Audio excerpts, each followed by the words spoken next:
Hi there, welcome to my channel.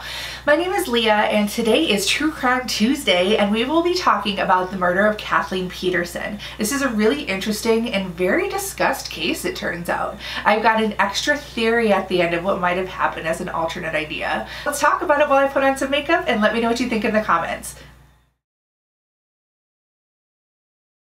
Just as usual, I'm not going to really be talking about the products I'm using. I'll just hold them up and point to what I'm doing with them. And I'm going to be using the Wet n Wild Comfort Zone palette today, and then a few of my typical favorites that I've used quite a bit. Also, I've got my notes down here. This is such a crazy case that I had to keep some notes together. So if you see me looking down here, I am referring to my notes. So we are going to talk about the murder of Kathleen Peterson today. This is a case that was covered in the Netflix documentary The Staircase, and there's quite a bit of controversy surrounding it, and that documentary in particular. So the documentary itself is where I got some of the information, but I got more of the information from Wikipedia and a few websites that I of course will link down below.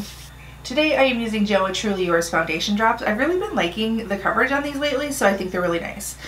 So Kathleen Peterson, she was a really successful, really smart woman. She was a VP at Nortel in Durham, North Carolina, which I guess is a big communications company. So she was doing really well for herself. She was super smart, super accomplished. She had been married and had 2 children when she met Michael Peterson. They got married in 1997. He had 2 biological children and 2 adopted children. So their families blended. And I said she has 2 children. She has 1 child. She has a daughter. That's her biological child. But they all kind of started calling their step-parents and parents mom and dad. They were this very, very, I guess, close family. The adopted children of Michael came from kind of a weird story. When he was in Germany in the 80s, he was very close friends. He was over there working with the Department of Defense. So he became very close friends with another expat family. And it so happened that both of the parents of that family died. And he and his wife at the time took custody of those kids. So he has 2 boys that were his and then these 2 girls that were from his friend's family that they ended up adopting and taking, you know, as part of their own family, which is a little strange because you would think that they had other family that would take them in and, you know, raise these girls, but they ended up with friends. I don't know exactly how that happened, but that is what happened. For the next few years, they seemed to be a really, really happy family. The kids were all doing well. Michael was a author, so he's a fiction or a novelist, I guess he calls himself. Kathleen was doing really well in her career. They had a big, beautiful home, which seemed, you know, kind of like living the dream. They all, you know, seemed to really love each other, and people always said they had such a perfect relationship. This is just the Joah eyebrow pencil. I'm using this and the Wet n Wild pencil together because I like how they turn out. So it kind of seemed like they were just living the dream. Super happy, wonderful, like all-American kids, beautiful home, all of this stuff. And then in 1991, Kathleen died. She was found by Michael at the base of their back stairs. So they lived in this huge mansion. The front of the house had like a huge, beautiful staircase, and then there was this back stairs that was near the kitchen. Probably, they're in North Carolina, so it was probably like servants' quarters or servants' entrances from the kitchen to the rest of the house. So she was found at the base of the stairs, bleeding but still alive, and she had multiple wounds to her head. And by the time emergency services got there, she had died. Now I'm just using the Wet n Wild pencil a little bit. So she was now dead, and the medical examiner stated that the cause of her death was excessive bleeding due to blunt force trauma. The findings came out that falling down the stairs would not have caused this trauma. Something else would have had to like strike her head in order to actually open her head and make wounds enough for her to bleed to death on the stairs, which is basically what happened.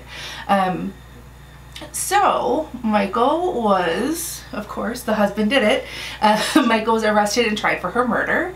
In his trial, it came out that he had been discovered to be having multiple homosexual relationships outside of his marriage that was being used as a lot of motive.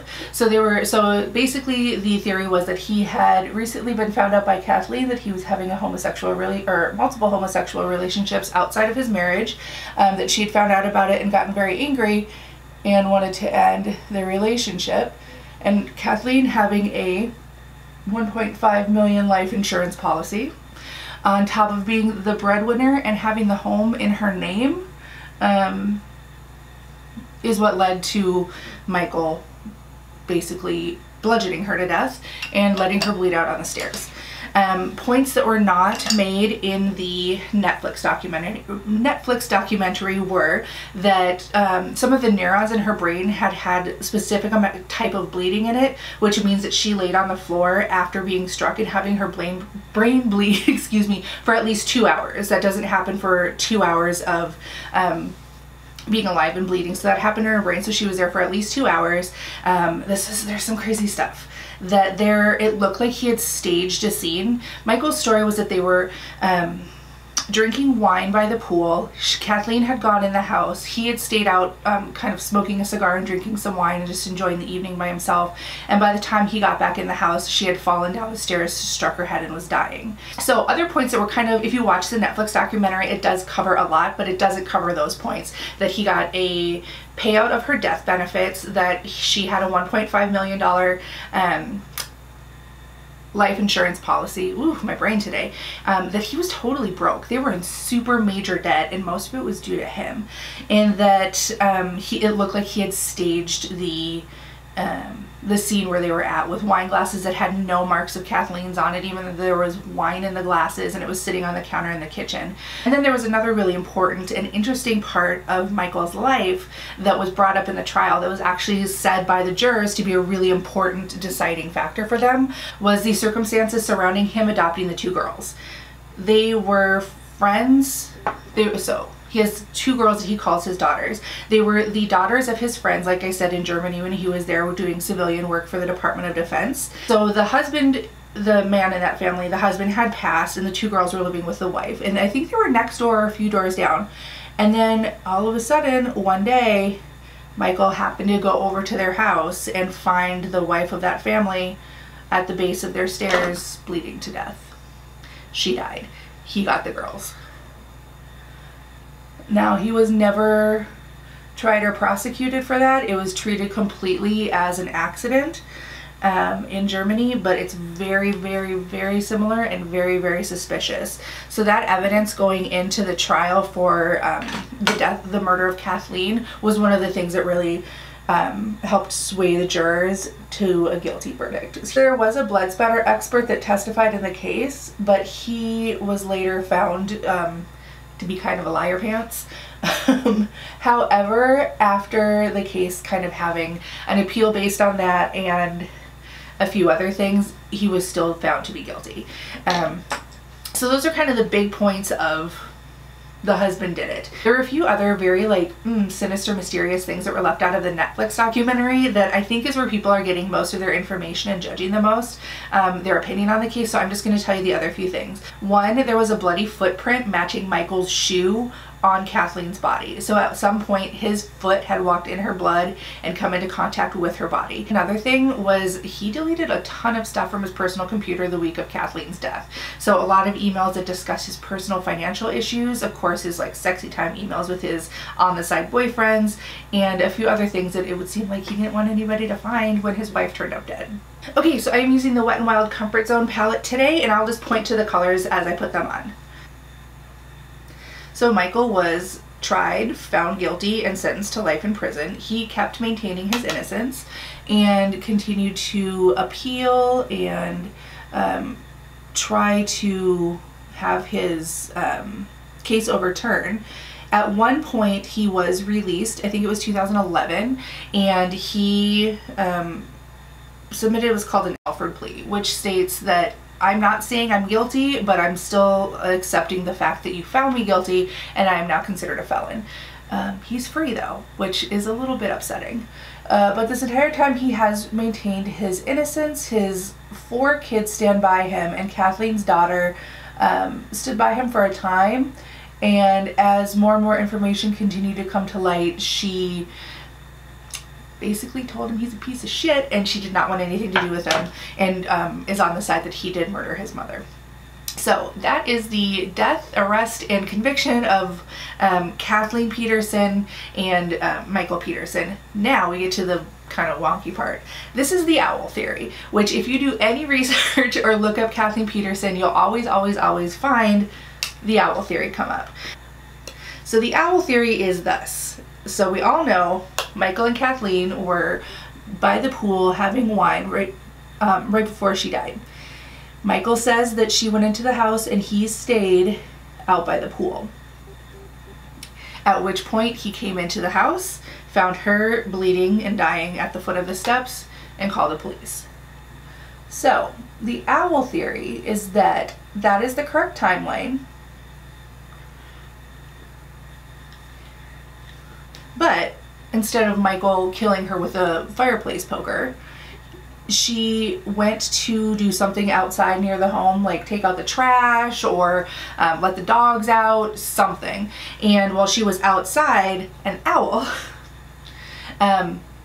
swooped, attacked her on the back of the head.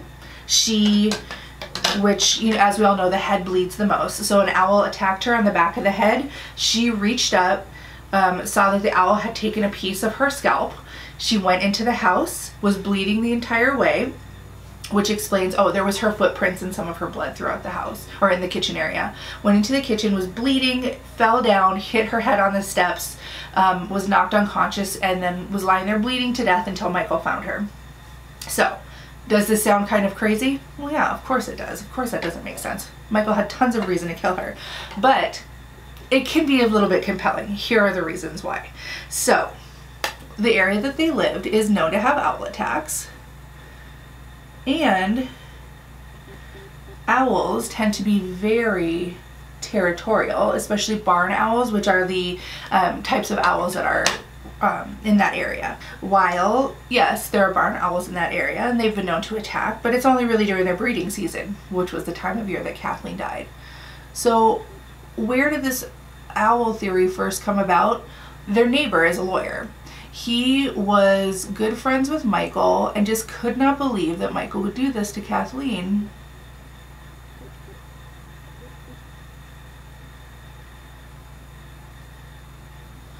So asked for evidence on there. So in the medical reports, he found that Kathleen had had clumps of her own hair and scalp in her hand as if she'd reached up and, you know, pulled it off, and also microscopic owl feathers. The owls that are in that area, I believe they're barn owls, have microscopic feathers where all the way down to the tip of their talons. So if an owl were to strike, it would make sense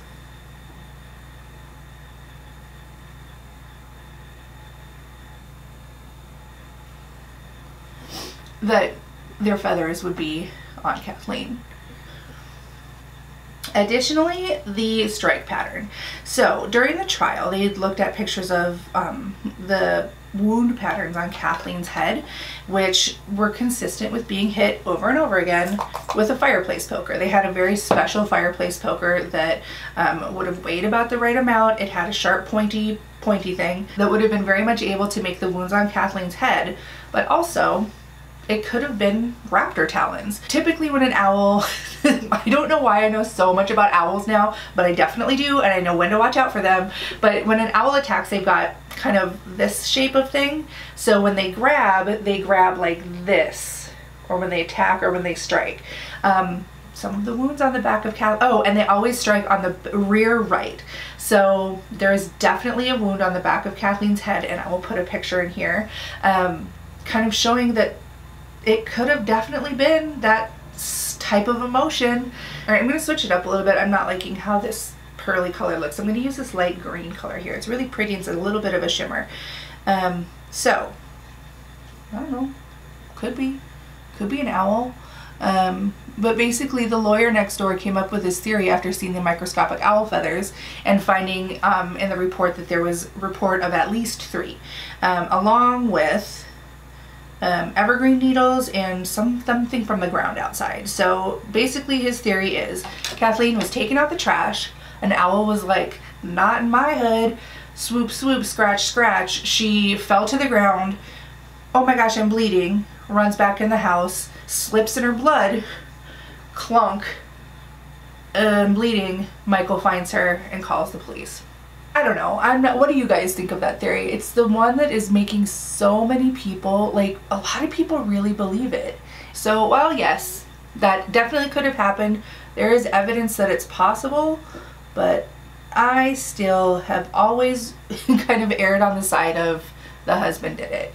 And in this case, my personal opinion is there is a lot of evidence and kind of shady behavior that I would say he probably did and is probably guilty and probably got away with a little bit of murder because he's out and he's free just because he did that Alford plea. But what do you guys think? I do have to say though, I think the owl theory is very, very interesting, and if anything was going to make me think otherwise, that would probably be it. Yeah, let me know in the comments if you guys watched The Staircase, if you've ever heard of the owl theory, or you think this changes your mind about anything at all. Do you think Michael Peterson is guilty? Or do you think he's kind of sticking by his I didn't do it, I didn't kill my wife guns because he's actually not guilty and maybe an owl did swoop down and it was just a really weird, unfortunate series of events? I had to go do my mascara and my lips off because I just can't do them and talk at the same time. Alright, so that is the murder of Kathleen Peterson. What do you guys think? Like, it's so crazy to keep thinking about, did he do it? I don't think so. Or was it an owl or was it something else? Or did she just slip and fall and hit her head? Let me know in the comments what your true and honest answers are. If you've seen The Staircase, what you thought of that. Oh, P.S. The Staircase. Here's another interesting tidbit. Michael was having an affair with the editor of The Staircase. So I feel like maybe that's why they left out quite a bit of information and made him look very sympathetic in that documentary. Let me know what you think about that too. Alright, so that is it for this Get Ready with Murder, the case of Kathleen Peterson. If you guys like this video, please make sure to give it a thumbs up. I'm really enjoying the series and I hope you guys are too, and the best way to let me know that is to comment below or give a thumbs up and definitely hit subscribe. So if you have any ideas for other things you'd like me to cover or other stories or cases, definitely leave them in the comments below. I'd love to know what you guys are interested in too. And with that, I thank you guys so much for watching. I definitely appreciate each and every one of your views, and I'm so excited that I got to 200 subscribers this week. Woohoo! So hit that subscribe button if you like this video and check out all the other videos I have, and make sure to give it a thumbs up because I will love you forever. Alright, have a super great rest of your day. We'll see you at the next video. Bye, bye, bye, bye, bye.